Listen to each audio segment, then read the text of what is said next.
안녕하세요, 최 과장입니다. 오늘은 에어벤트 문제를 한번 풀어보도록 하겠습니다. 이게 2006년 9월에 출제된 문제이고 3번 문제로 양적 문제가 나옵니다. 그 팽창 탱크의 높이를 계산하는 문제입니다. 문제를 보시면은 이런 식으로 생겼습니다. 에어벤트가 있고, 그리고 물 탱크가 있고, 비지점에 물 탱크가 있고, 이 비지점의 물 탱크에 요 배관으로부터의 그 상대적인 높이를 계산하는 것이 문제의 핵심입니다. 그리고 추가적으로 구독자 요청 중에서 그 흡입 측 압력에 대해서도 질문을 추가적으로 해주셨습니다. 흡입 측 압력을 구하는 문제, 그리고 H를 구하는 문제가 이 문제의 핵심이라 되겠습니다. 이 문제를 왜 이해하지 못하는지를 한번 생각을 해보니까 두 가지 부분에서 이해가 부족했을 거라고 예상이 됩니다. 첫 번째는 이 에어 벤트의 원리, 그리고 두 번째는 그 양정에 대한 기본적인 이해가 좀 부족했을 것이라고 생각이 됩니다. 그래서 저는 첫 번째로 에어 벤트에 대해서 설명을 드릴 것이고, 두 번째로 양정에 대해서 설명을 드릴 것입니다. 그래서 에어 벤트와 양정에 대해서 설명을 드림으로써 이 문제를 이해하도록 한번 해보겠습니다. 첫 번째로 에어 벤트부터 한번 보겠습니다. 이 문제에서는 필요 수압이 2m 아쿠아가 된다고, 에어벤트의 필요 수압이 2m 아쿠아가 된다고 되어 있습니다. 이 에어벤트라는 장치를 보시면은 좌측에 보시는 것이 단면도이고 우측에 보이는 것이 기본적인 형태인데, 이쪽으로 그러니까 배관이 있다고 했을 때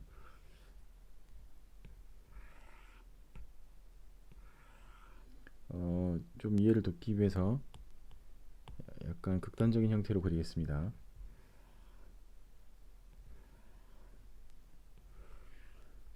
이런 식의 수배관이 있다고 했을 때 그 배관 중에서 가장 높이가 높은 부분에 이 에어 벤트가 위치하게 되면은 공기가, 그러니까 수중에 그 배관 안에 있던 공기가 이쪽으로 모이게 됩니다. 모이게 돼서 이 안에 공기를 채우게 되는데, 위쪽이 공기가 채움으로 해서 부재가 아래쪽으로 밀리게 되고, 이 압력에 의해서, 압력 P에 의해서 그, 그 공기가 바깥쪽으로 배출되게 되는, 이쪽으로 에어가 배출되게 되는 그러한 형태, 그런 작동 원리를 갖고 있는 장치가 되겠습니다. 그런데 이쪽으로 공기를 빼내기 위한 최소 압력이 이 문제에서는 2m 아쿠아라고 주어져 있는 것이 되겠습니다. 그래서 이런 문제를 풀 때는 어, 겨우 이 벤트를 작동시킬 수 있을 만한 그 조건이 되는 팽창 탱크의 높이를 계산내는 것이 유령이 되겠습니다. 따라서 이 에어벤트에서 필요 수압인 2m 아쿠아를 확보할 수 있는 이 팽창 탱크의 상대적인 높이 H를 계산하는 것이 이 문제를 풀어내는 유령이 되겠습니다. 두 번째로 양정에 대해서 간단히 설명을 드리겠습니다. 말 그대로 좀 간단하게 설명을 드릴 것이기 때문에 보다 자세한 설명을 원하시는 분들은 따로 자료 한번 찾아보시기 바랍니다. 예를 들어서 두 개의 물 탱크가 있다고 했을 때, 이 두 개의 물 탱크가 있다고 했을 때 배관을 이런 식으로 연결을 했다고 하면은, 그리고 이 배관에는 마찰이 없다고 가정을 해보겠습니다. 이 수면의 상대적인 높이의 차 H에 의해서 이 배관에는 물이 흐르게 될 것입니다.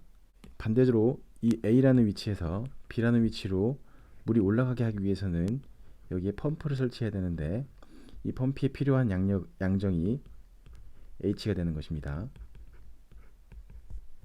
그러면은 질문을 약간 바꿔서, 이건 어디까지나 가정의 문제가 되겠습니다. 그 배관에 만약에 마찰이 없다고 했을 때, 배관이 예를 들면은 뭐 이런 식으로 생겼다고 해보겠습니다.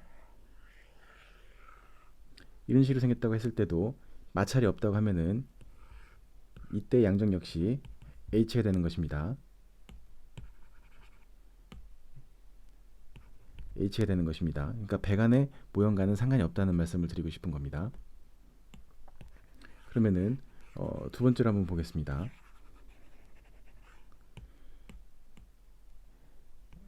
이런 식의 배관이 있다고 하겠습니다. 이런 시간에 배관이 있는데,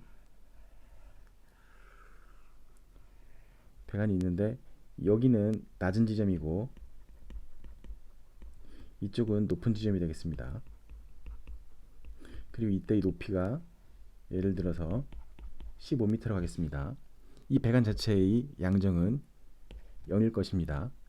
왜냐하면은 노출되어 있는 수면의 차만큼 노출되어 있는 수면의 차만큼 양정이 발생하게 되는데 지금 현재로서는 노출되어 있는 수면이었기 때문에 이 폐회로의 양정은 0이 될 것입니다. 그런데 여기에 만약에 이 배관에 그 물이 흐르게 하기 위해서 펌프를 설치했다고 하면은 이 펌프는 이 배관에 물이 흐를 수 있게 할 텐데 이 안에 들어있는 물에 대한 반대되는 마찰력이 작용할 것입니다. 즉, 이 펌프 양정은 배관의 마찰 수두만큼의 양정이 필요하게 될 것입니다. 그런데 여기에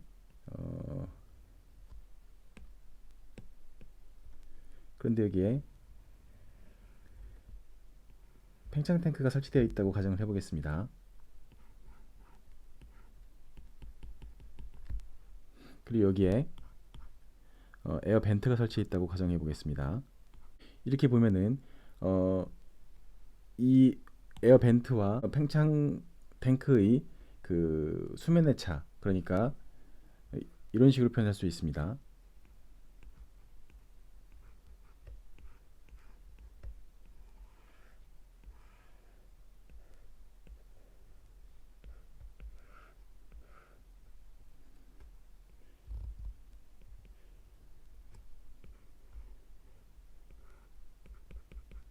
이런 식으로 표현할 수가 있습니다.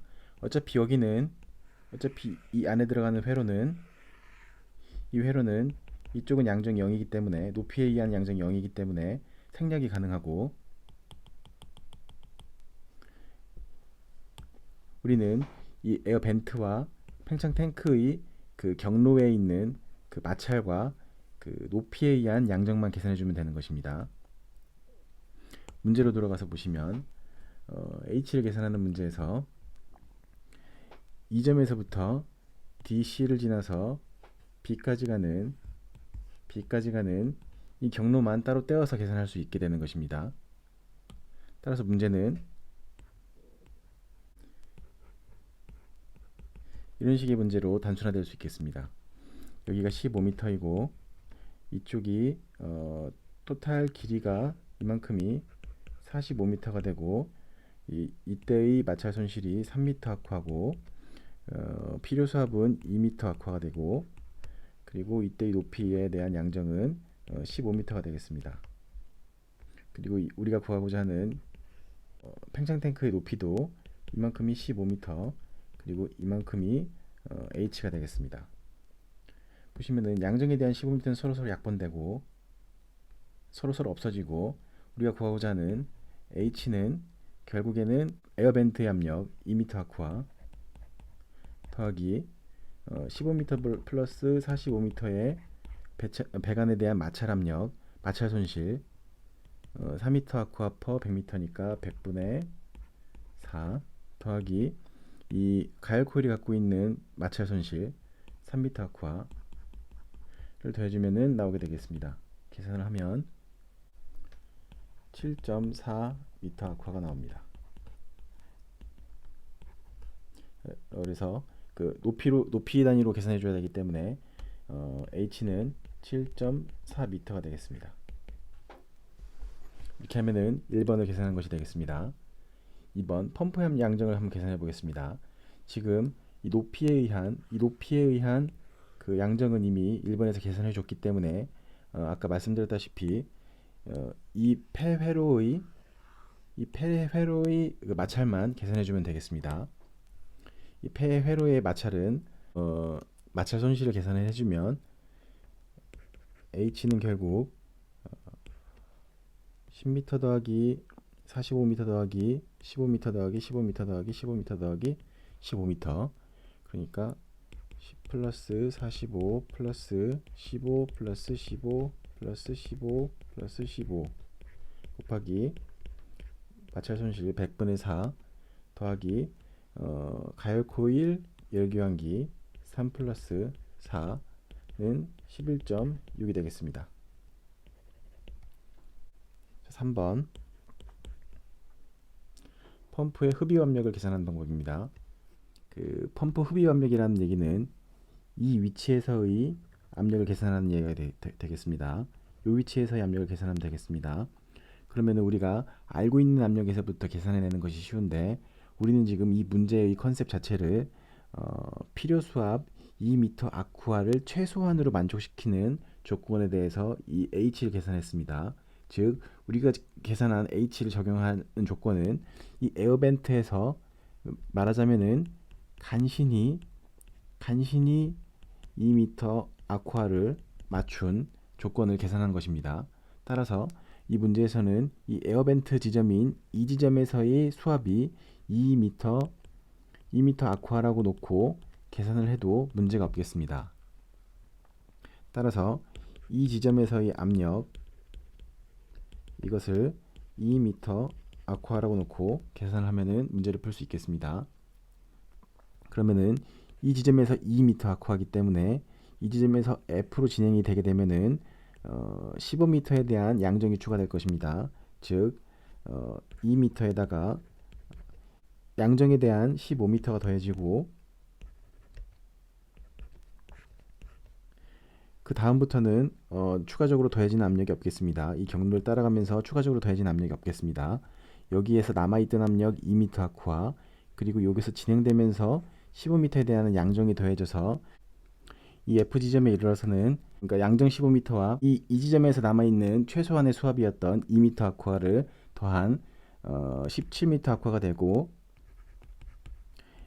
F에서부터 A 지점까지 갈 때까지는 추가적으로 더해지는 양정이 없겠습니다. 즉 2 플러스 15가 더해지는 값이고 그 다음부터는 전부 마찰 손실에 의해서 사라지는 값들이 되겠습니다. 빼줘야 되는 값들이 되겠습니다. 여기서부터 배관의 길이는 15m 더하기 15m 더하기 15m 그래서 총 45m가 되고 여기에 마찰 손실인 4m 아쿠아 퍼 100m를 해주면 되겠습니다. 여기에 부호는 마이너스입니다. 그리고 여기에 그 열교환기의 마찰 손실 4m 아쿠아를 추가적으로 빼주면 되겠습니다. 계산을 하면 11.2m 아쿠아가 나옵니다. 마지막으로 축동력을 계산해 보겠습니다. 축동력은 제가 예전에 쉽게 계산하는 방법을 한번 소개시켜 드린 바가 있습니다. 그 방법으로 사용하도록 하겠습니다.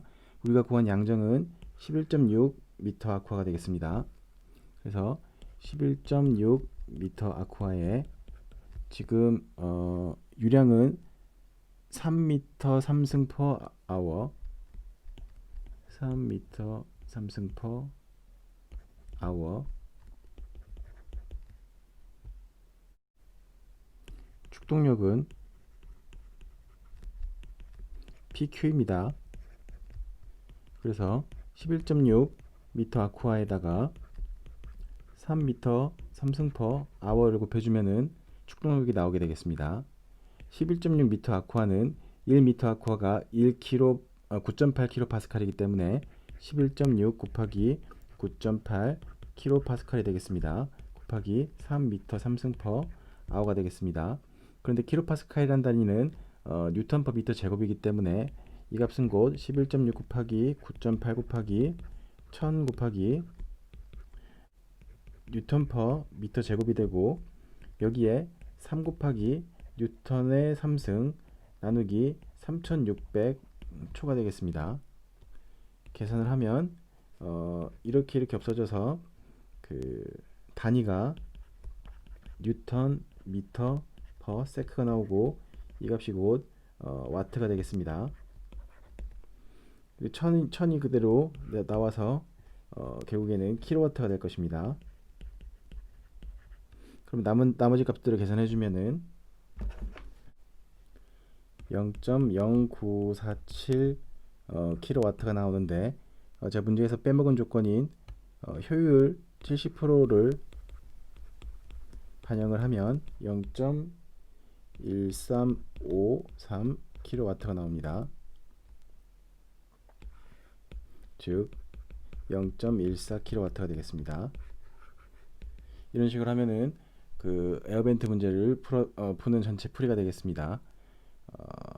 조금 설명이 빠른 감이 없지 않아 있는데 그 추가적인 질문 있으신 분들은 댓글에 남겨주시면은 답변을 달아드리도록 하겠습니다.